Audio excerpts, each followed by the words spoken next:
Abrimos a edição de hoje falando que a proposta que acaba com o modelo de trabalho 6x1 atingiu o número de assinaturas necessárias e agora, portanto, pode tramitar lá na Câmara dos Deputados. Entre os paranaenses, apenas 6 deputados assinaram o texto da deputada Érica Hilton, do PSOL do Rio de Janeiro.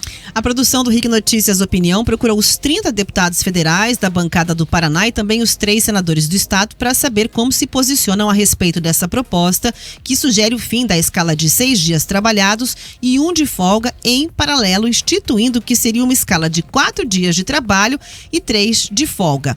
Entre os parlamentares que assinaram a proposta, 5 são do PT. São eles Carol D'Artora, Gleisi Hoffmann, Zeca Dirceu, Tadeu Venere e Elton Welter. Nesta terça-feira, o deputado Luciano Dutti, do PSB, também assinou a medida. O parlamentar afirmou que a proposta para que o texto fez a assinatura, para que o texto seja discutido e ressaltou ser contrário à instituição da escala 4x3. Vamos ouvir a opinião, então, do deputado Zeca Dirceu, que é favorável à medida. Acho que primeiro cabe a gente esclarecer que isso não é uma luta nova, como alguns estão querendo caracterizar.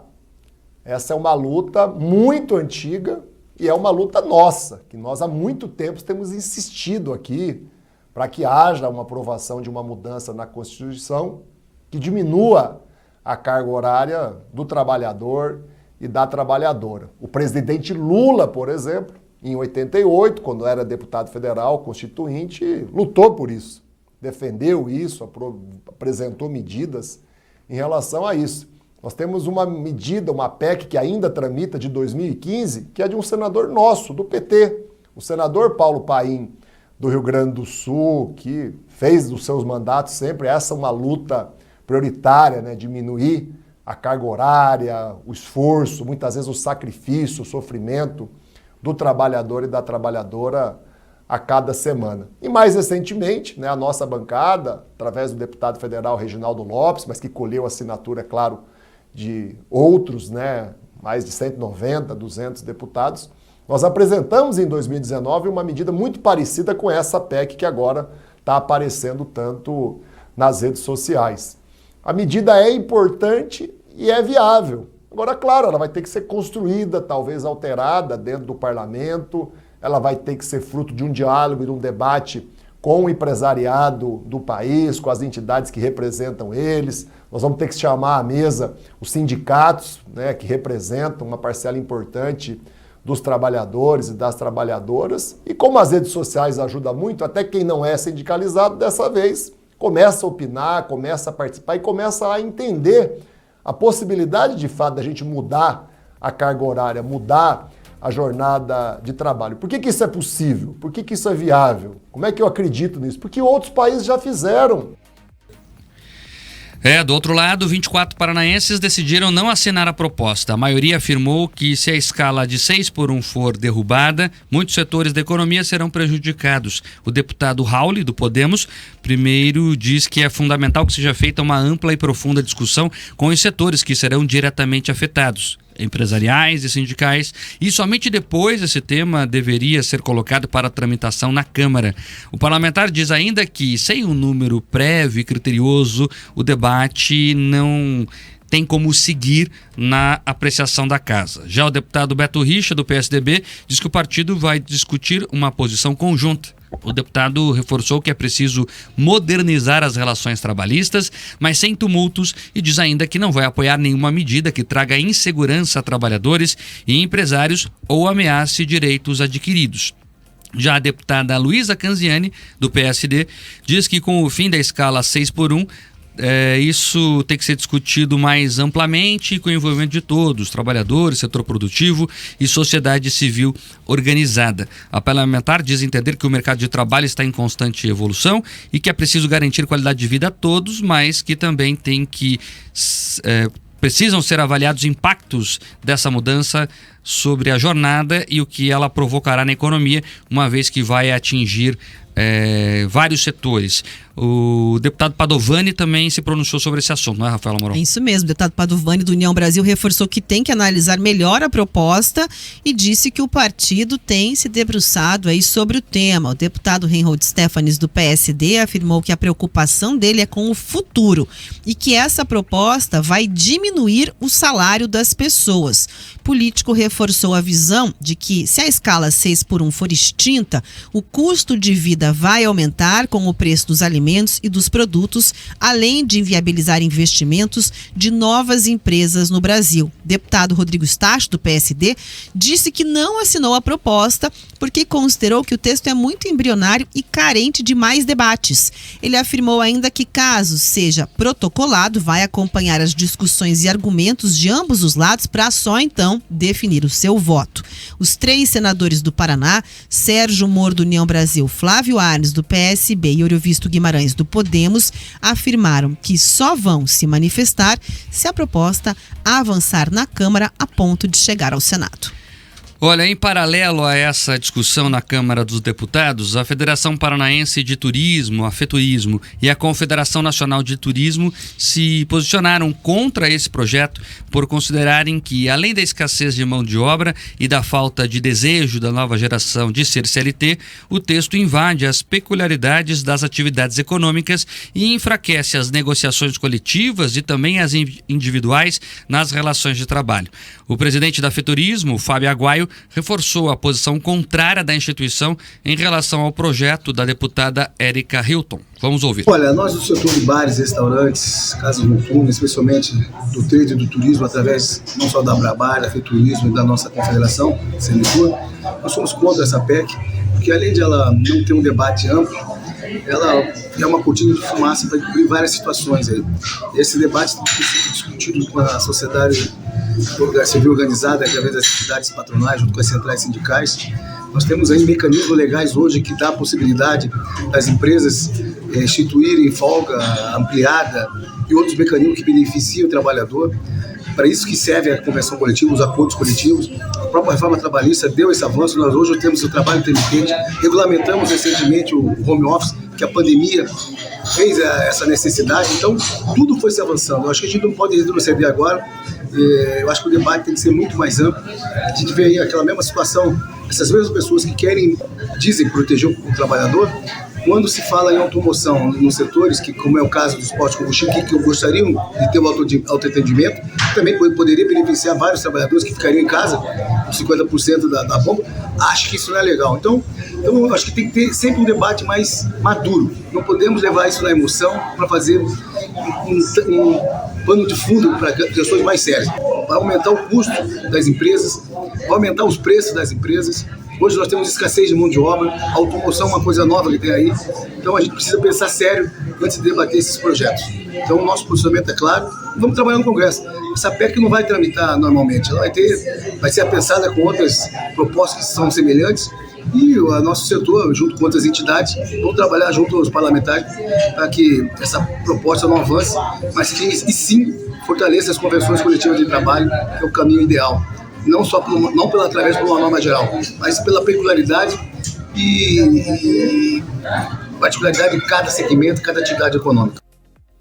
Além dessas, outras entidades se posicionaram também contra essa ideia que põe fim à escala 6x1, entre elas a Confederação Nacional do Comércio, Federação das Indústrias do Paraná e a Confederação Nacional das Indústrias.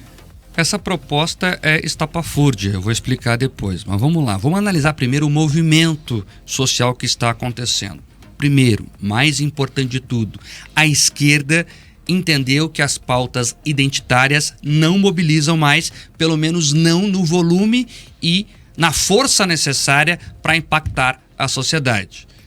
Viram isso nas eleições municipais aqui no Brasil, assistiram agora lá nos Estados Unidos o mesmo acontecer e está se reconectando à sua essência.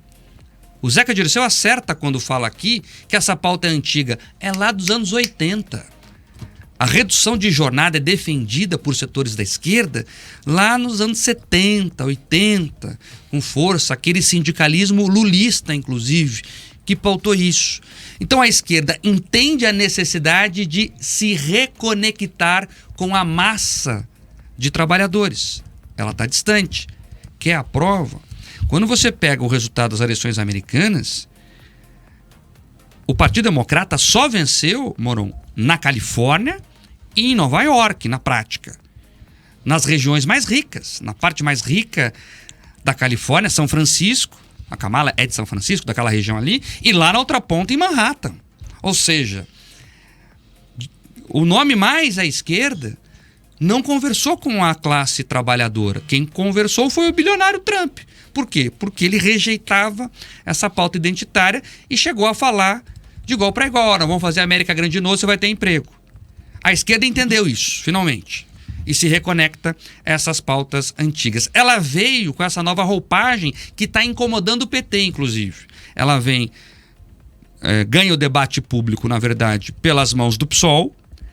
E a Rafaela Moral até comentava aqui que começou com um debate TikTok, de internet, né? Alguém que trabalhava numa farmácia reclamou das escalas lá.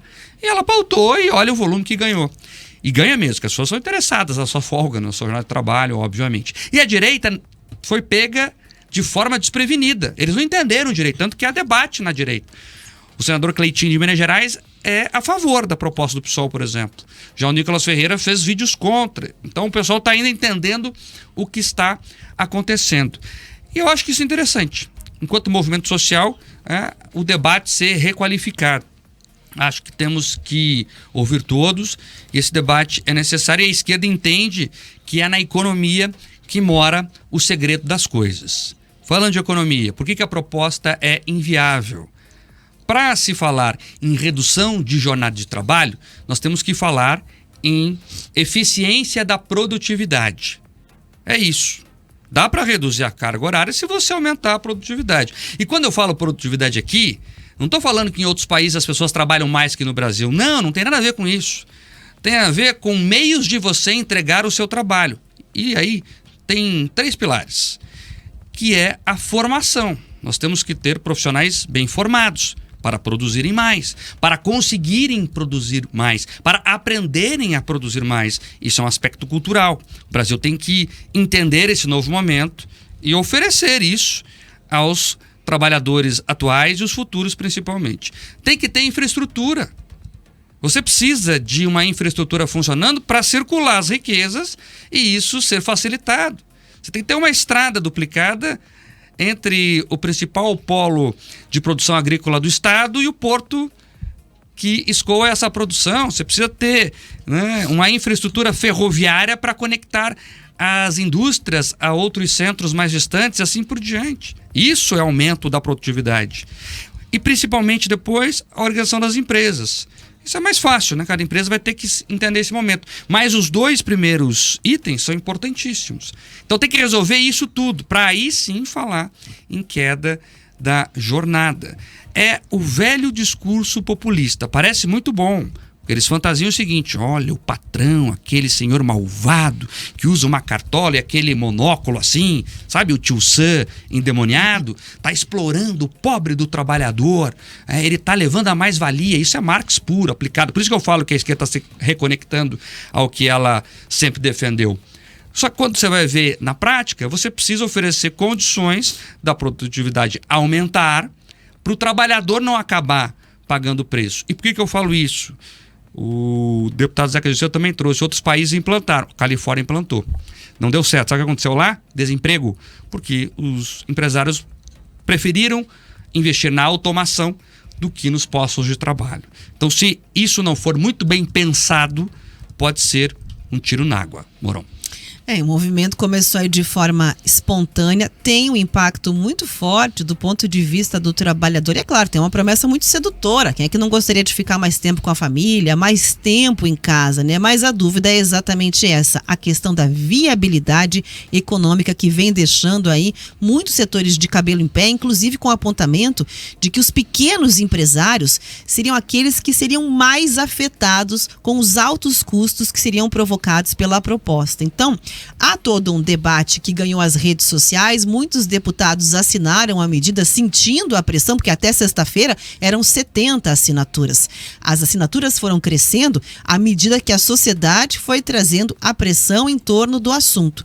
Mas se vai virar realidade, aí já é outra conversa, né? Além da capitalização política que o Mark apontou. Por exemplo, quem fundou esse movimento, né, é uma figura chamada Rick Azevedo, que fez um vídeo no TikTok desabafando como balconista de farmácia sobre a exaustão de ter um dia de folga. Isso viralizou, ele capitalizou, criou movimentos de WhatsApp, acabou se elegendo o quê? Vereador, e aí teve a proposta abraçada pela deputada Érica Hilton. Vários setores vêm apontando o risco de desemprego, porque como é que faz para cobrir escala? Então você vai trabalhar até quinta-feira, quem é que vai aparecer de quinta a domingo? Você vai ter que contratar mais. Seus encargos vão diminuir, haverá uma contrapartida, então, da fatia do governo, que até agora o pacote de corte de gastos não apresentou, não sabe nem de onde tira para organizar o equilíbrio das contas públicas. Como é que vai fazer, então, para conseguir garantir o que vem falando? E o governo tirou o corpo fora, né? O ministro fez um tweet, você é antiga aqui chamar de tweet, mas fez um post no X dizendo o seguinte, que ele apoia, que é saudável, muito bem, mas que o ideal é que cada trabalhador que vai negociar, né, com o seu contratante, com o empresário que o contratou, porque esse é o melhor caminho, ou seja, não vai abraçar essa causa para além do campo do discurso político. E teve uma questão, Mark, um post que viralizou muito, que era assim, eu apoio essa causa, mas não fecha a farmácia do meu bairro sábado à tarde, por favor, que eu preciso encontrar ela aberta. É isso, né? Esse youtuber, esse tiktoker, na verdade, fundou o VAT, Movimento da Vida Além do Trabalho, e trouxe essa discussão. É uma discussão importantíssima. Não fecha a farmácia ou não aumente o preço do remédio, porque aí o que vai acontecer? O empresário vai falar, eu tenho que contratar um a mais. Eu vou pagar isso como? Aumentando os meus custos. E aí você estende isso para o hospital. Se for privado, vai cobrar mais caro o procedimento. Se for público, nós vamos ter que pagar a escola pública e privada. Se for privada, a mensalidade aumenta. Vai ter que contratar um professor a mais, ele vai trabalhar de segunda a quinta. Tem que ter alguém para dar aula para as crianças na sexta. E na escola pública, né, também nós, pagadores de impostos, teremos que contribuir mais. Então, falta, na verdade, substância para essa ideia. É uma ideia de internet. E a deputada conseguiu o que ela queria. O nome dela está sendo falado aos quatro ventos por aí e o PT está muito incomodado com isso. Aliás, olha, informação agora da Folha de São Paulo que os ministros do governo Lula têm usado o termo deixa rolar e têm apostado que a proposta vai morrer de inanição. E eu não acredito mais nisso. Pelo seguinte, esta era a avaliação pela manhã. Na política tudo muda muito rápido. Veja, você vê agora deputados bolsonaristas e senadores, principalmente aliados de Bolsonaro, dando ali uma visão positiva dessa proposta. Aí você vê que todo mundo apostava que não ia nem ter o número de assinaturas para a PEC tramitar. Conseguiu o número de assinaturas e ela vai se movimentar por lá. Então, eu acho que o debate é importante.